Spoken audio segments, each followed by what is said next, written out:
Would you put her up in an apartment or a dorm? He goes, an apartment. I go, first floor, second floor, third floor? He goes, third floor. I said, elevator or stairway? He goes, stairway.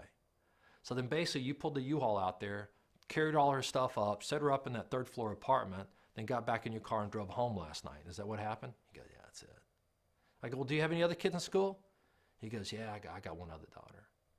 I go, well, at least the good news, it's all paid for, isn't it? And he dropped his head and he kind of goes, and that's about all he said. And I remember at that very moment saying to myself, I don't want to be like Paul. I don't want to be where I've got that kind of stress. And here's what's interesting.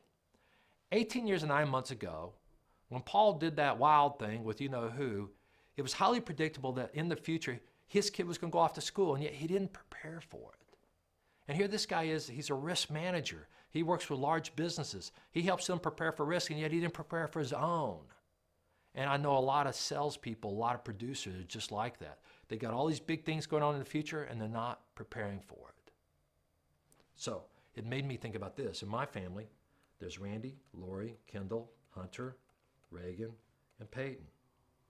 If you go back 10 years ago, I'm 43. Lori, I'm not going to tell you.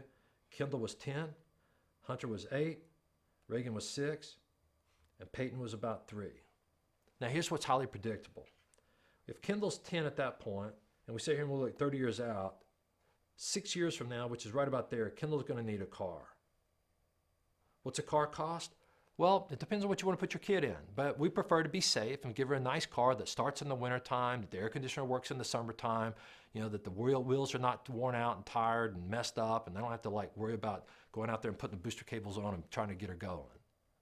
So I think a car like that's going to cost about $20K.